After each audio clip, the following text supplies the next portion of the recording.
I've been spending much of my summer reading and enjoying the colourful displays that nature brings at this time of year.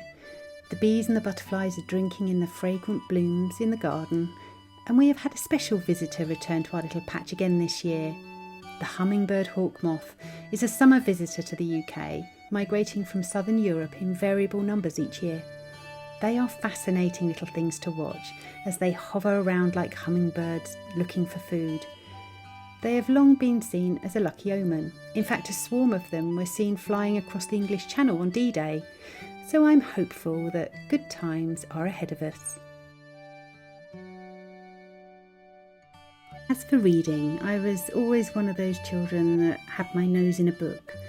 But that magical pastime has taken a back seat over the last few years, and this is probably because of the time I've spent on research and work. Recently though, I have been revisiting some books that are old favourites and also making friends with new characters and stories that spark my imagination and creative thinking. This has rekindled my love of reading and finding joy in the way a story unfolds. It's really helped me to find a slower pace of living and restores balance in my sometimes hectic world.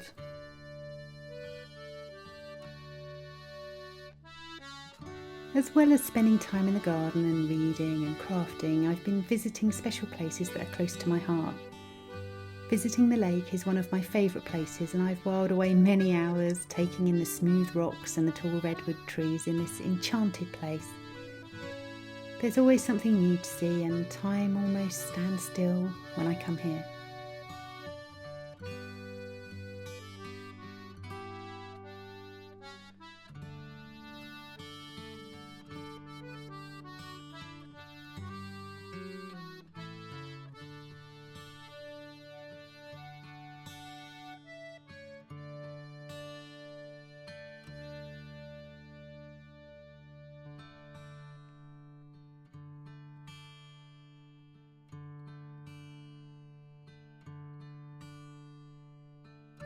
It's been a hot and dry summer, and although the ground is parched, I really quite enjoy the way the grass prickles at the soles of my feet.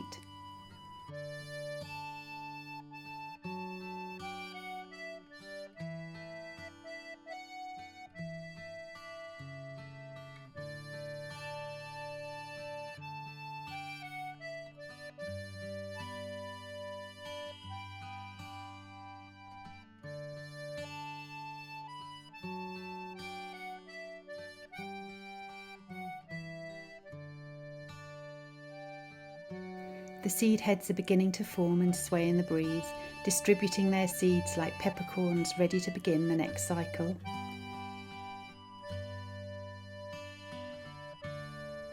The fruit trees seem to be thriving in the sun though, and the apples will soon be ripe for the picking. I am looking forward to indulging in homemade blackberry and apple crumble in the not too distant future. It's been a while since my last video, and some of you will have noticed that I have taken a step back from social media, and in this time I've been wondering about my channel and asking myself which direction it's headed. I've been thinking about the content that I create and how it has recently become more focused on finished objects and grand plans rather than highlighting the joy that the process of a project would usually bring me.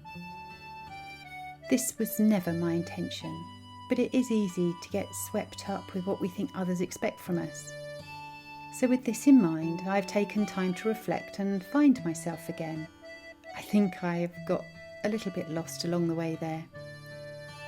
Still, reflection is good for the soul, and I have found that I need to be open and honest to myself and to give myself permission just to be me.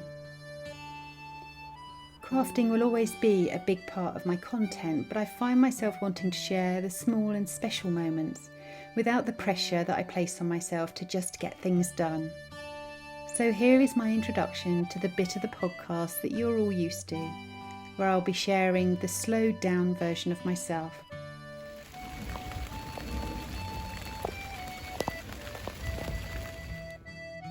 I hope that you enjoy the way that I'm heading, and I hope that you'll continue to join me on my new adventures.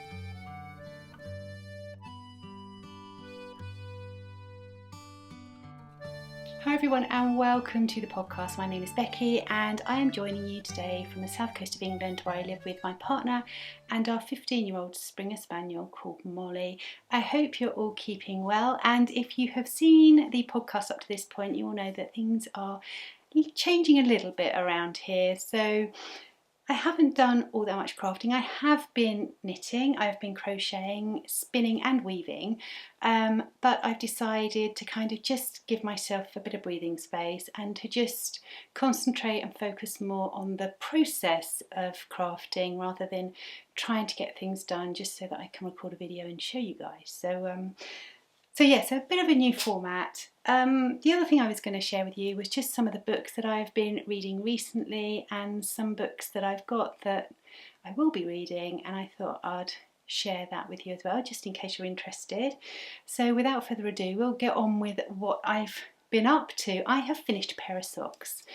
Here they are. These are a vanilla pair of socks that I've made for myself using West Yorkshire spinners in the pheasant colourway, and they are just gorgeous. I really love them. I can't remember what this orangey rusty colour was. It's West Yorkshire spinners. I think it might have been called Nutmeg, but I can't remember, and I haven't got the labels with me anymore. So yeah, finished pair of socks, really happy with those. Bit warm to wear them at the moment though, so they will be put away until the autumn comes, and they're really beautiful autumn colours, so very pleased with those. Another thing that I finished was I finished my gecko. Now I think on my last podcast I talked about how I had crocheted a gecko but I'd run out of yarn for the legs. And so anyway, I went out and I found this lovely rowan yarn and made him into a dragonfly. There you go, I don't know if you can see him. There we are, focusing now. So he now has wings. And I'm actually really happy with how he's turned out. And I was talking to Jen and she said that we should call it Amber because dragonfly and amber for those Outlander fans. Yes, I'm very pleased with how it's turned out. I basically used the Emma the Bunny, who you will see sitting up there somewhere, another Toft pattern. I used the Emma the Bunny ears and just used that pattern on a smaller size crochet hook, and I now have a little dragonfly. So I'm really pleased with that. It worked out really, really well. So that will sit on top of my jar of scrap yarn up there, and yeah, just hang out there. So very, very pleased with that. The other finished object I have is a weaving project, and I can't remember what the yarn is for this. But it turned out lovely. So it's a lovely gradient piece. So it changes colours all the way through. And I think it turned out really well. Now initially I was going to cut this up and maybe make some project bags or something out of it, but I actually really love the way it turned out as a scarf. So I think, gosh, I can't believe I'm doing this because it is so warm. So I think I'm going to kind of leave it as it is and just continue to wear it as a scarf. So very happy with that. I used my Kromsky rigid heddle loom and I used an 8 dent, I think.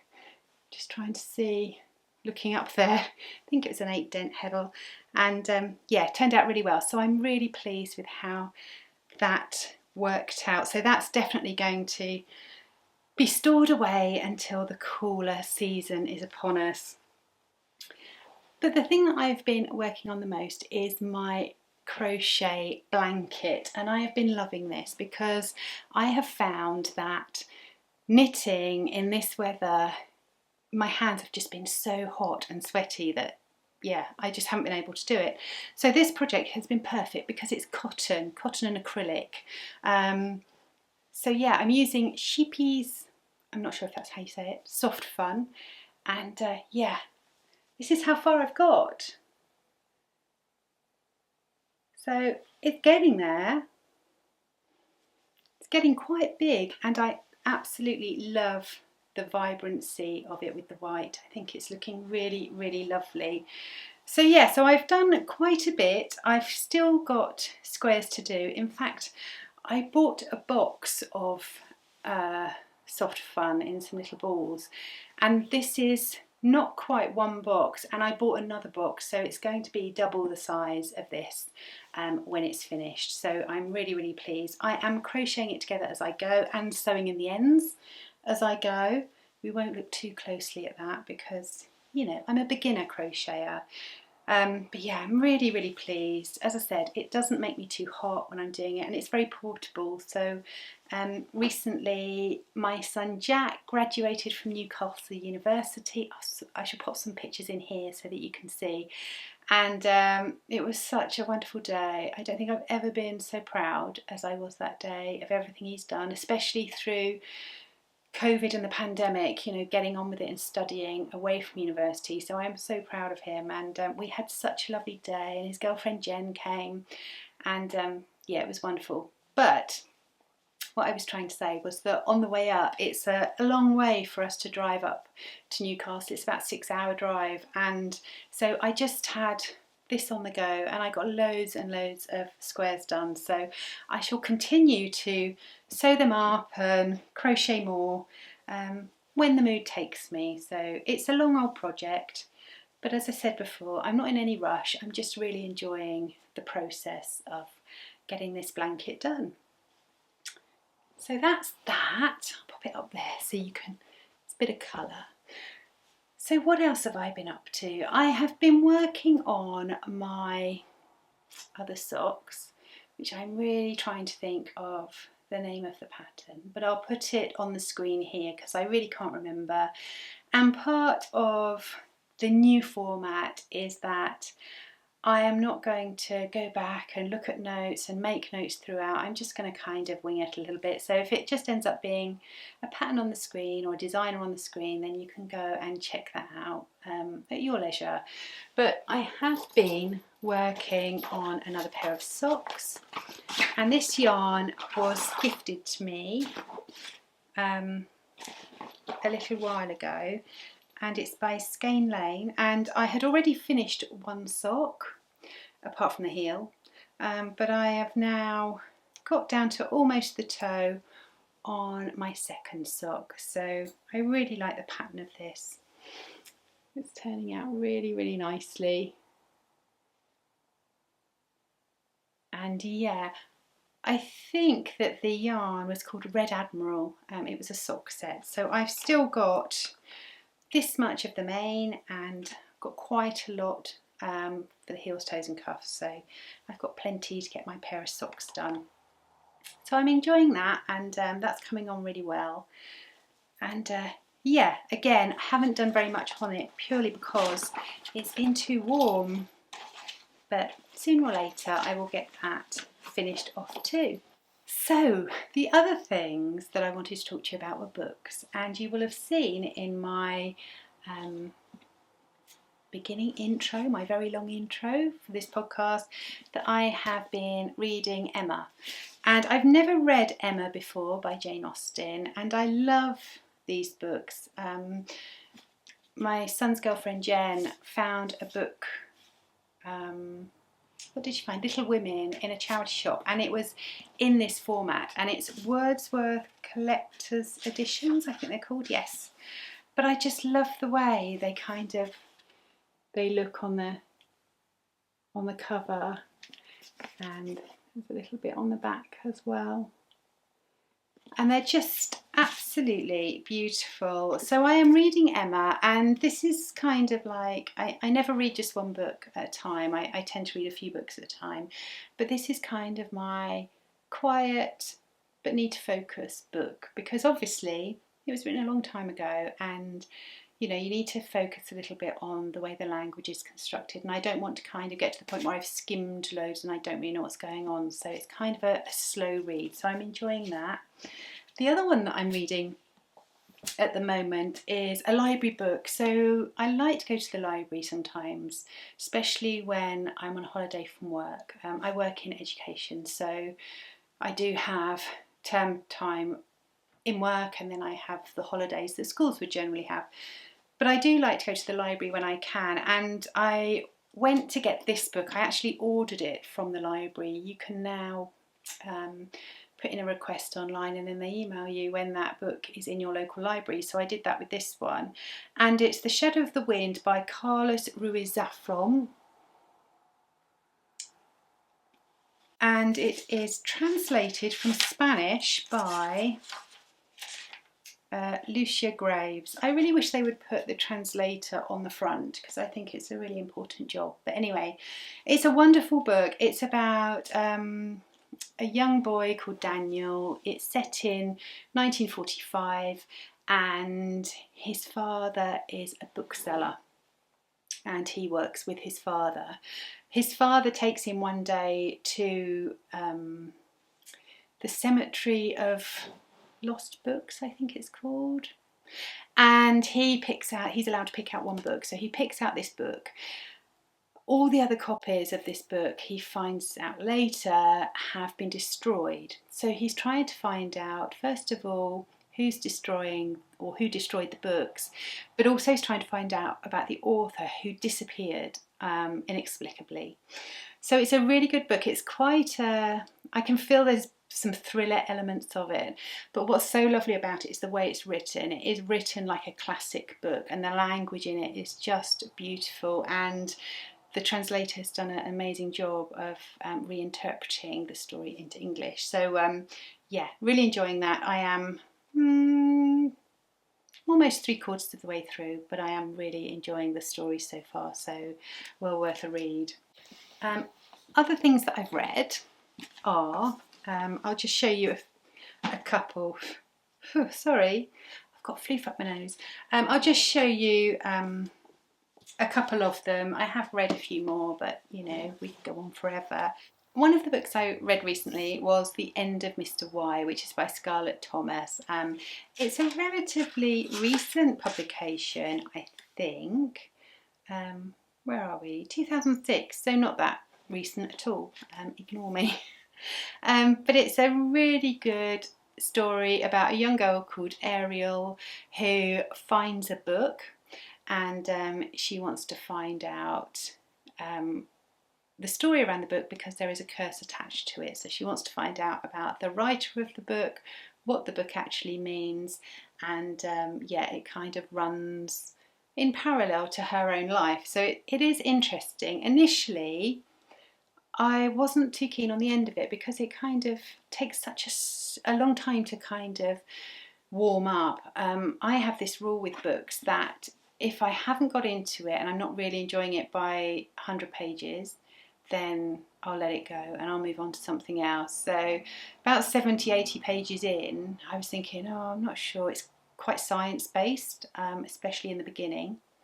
So I kind of thought, well, what I'll do is I will give it the 100 pages, go with the 100 pages rule. And I'm really glad I did, because by the 100 pages, I was really into the story.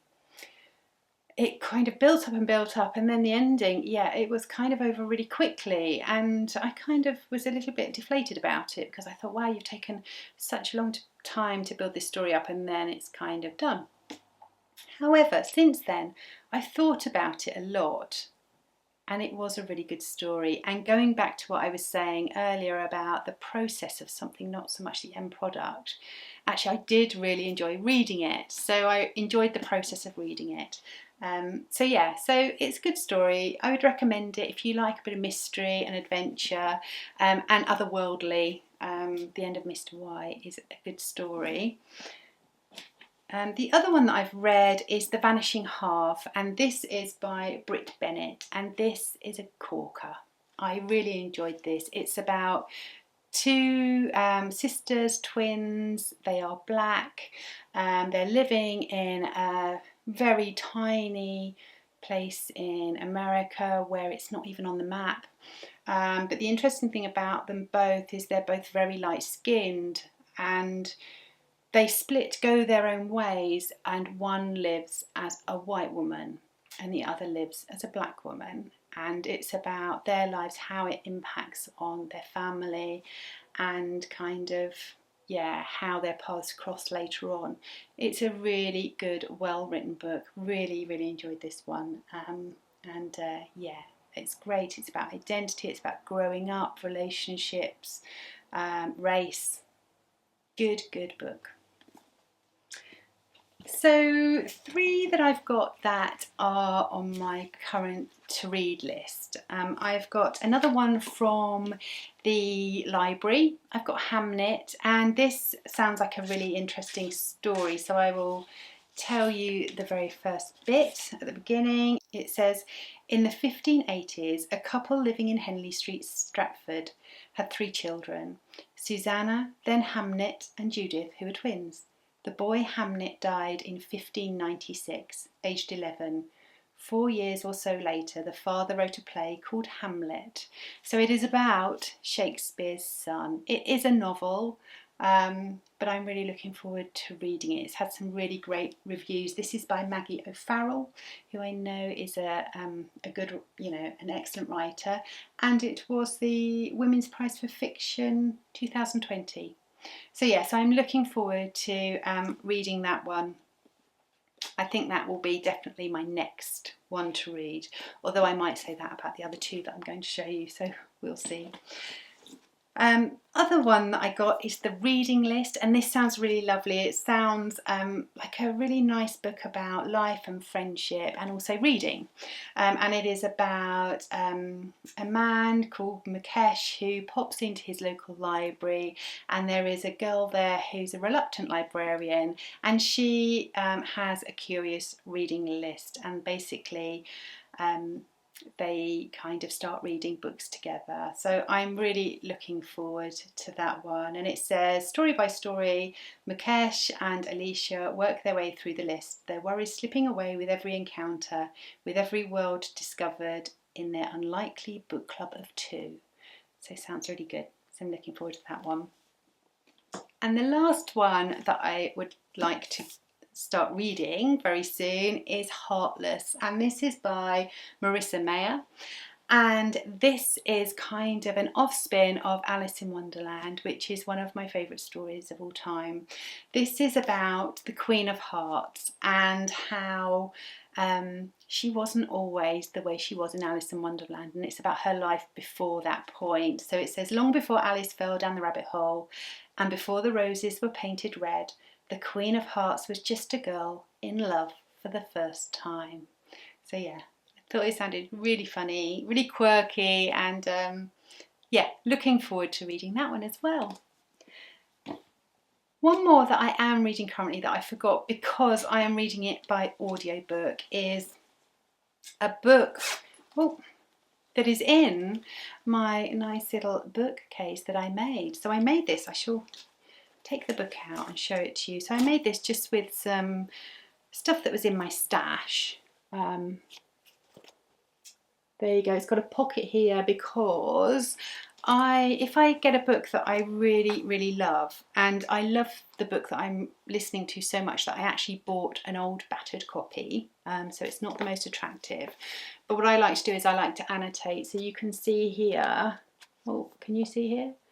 I have lots of little tabs, and what I do is I save little parts of the story that I've really enjoyed or have really kind of spoken to me, or if they've kind of made me feel emotional or have kind of resonated with me. So for instance, this one here, it says, grandmother often says, worry gives a small thing big shadows.